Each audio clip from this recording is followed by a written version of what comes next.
এর মধ্যে আমরা শুনলাম, আসার পথে শুনে আসছি যে এখানে আইন শৃঙ্খলা ব্যাঘাত হচ্ছে, মানুষকে আক্রমণ করছে, ঘরবাড়ি জ্বালিয়ে দিচ্ছে, সম্পদ জ্বালিয়ে নষ্ট করছে, চুরি করছে, দিয়ে যাচ্ছে, অফিস আদালতে আক্রমণ করছে, সংখ্যালঘুদের উপর আক্রমণ করছে, হিন্দু, বৌদ্ধ, খ্রিস্টান, আহমদিয়া সবার উপর আক্রমণ করছে। এগুলো হলো ষড়যন্ত্রের অংশ। এগুলো আমাদের বিষয় না। আমাদের কাজ হলো এটাকে রক্ষা করা, সবাইকে রক্ষা করা, এটাকে প্রতিটি মানুষ আমাদের ভাই, আমাদের বোন, তাদেরকে রক্ষা করা এবং আমাদের একটা শৃঙ্খলা ফিরিয়ে আসা। বিশৃঙ্খলা, সহিংসতা এগুলো হলো অগ্রগতির বড় শত্রু। আমাদের যে যাত্রা শুরু হলো সেই যাত্রার শত্রু। কাজে এই শত্রুকে যাতে রোধ করা যায়, তাদেরকে বুঝিয়ে শুনিয়ে হোক, তাদেরকে আইন শৃঙ্খলার হাতে দিয়ে হোক, এটা বুঝাতে হবে। তাকে মেরে পেটে এটা ঠিক না, আইন শৃঙ্খলা নিজের হাতে ঠিক না। তাকে আমাদের আইন শৃঙ্খলা বাহিনী এমন হতে হবে, তাদের হাতে সুপর্দ করলে আমরা নিশ্চিন্ত থাকবে তার একটা বিহিত হবে। এমনগুলো আমরা হাতে দিয়ে দিলাম, 2 টাকা দিয়ে আবার ছেড়ে দিল, এটা যেন আবার না হয়। আমাদের সেই আস্থাটা আমাদেরকে আনতে হবে। কাজে আইন শৃঙ্খলাটা এখন আমাদের প্রথম কাজ। এই আইন শৃঙ্খলা ঠিক না হওয়া পর্যন্ত এটা আমরা অগ্রসর করার জন্য পদক্ষেপ নিতে পারবো না।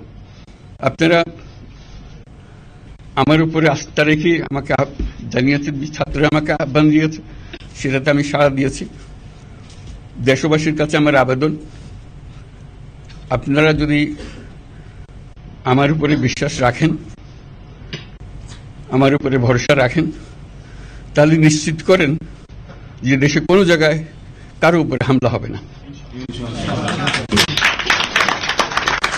এটা আমাদের প্রথম দায়িত্ব। এটা যদি আমি করতে না পারি, এটা আমার কথা যদি না শোনেন আপনারা, তাহলে আমার প্রয়োজন এখানে নাই। আমাকে বিদায় দেন, আমি আমার কাজে থাকি, সেখানে আমি ব্যস্ত থাকি। যদি আমাকে প্রয়োজন মনে করেন, তাহলে আমাকে প্রয়োজন মনে করলে আপনাদেরকে দেখাতে হবে যে আমার কথা আপনারা শোনেন। আমার কথা না শুনলে আমার কোনো প্রয়োজন নাই। আমার প্রথম কথা হলো, আপনারা বিশৃঙ্খলা থেকে দেশকে রক্ষা করেন, আপনারা সহিংসতা থেকে দেশকে রক্ষা করেন, যাতে আমরা যা আমাদের ছাত্ররা আমাদেরকে পথ দেখায়, সেই পথে আমরা এগিয়ে যেতে পারি। এটা একটা খুব সুন্দর দেশ হতে পারে। বাংলাদেশ একটা খুব সুন্দর দেশের সম্ভাবনাময় দেশ। কাজে এই সম্ভাবনাগুলোকে আমরা নষ্ট করে দিয়েছি। এখন আবার সেই বীজতলা আবার তৈরি করতে হবে, আবার আমাদেরকে জেগে উঠতে হবে। তারাই এই বীজতলা তৈরি করবে, তাদের হাত দিয়েই হবে, এবং তাদের দিকে আমরা তাকাবো এবং আমরা তাদের নির্দেশ মতে আমরা অগ্রসর হব।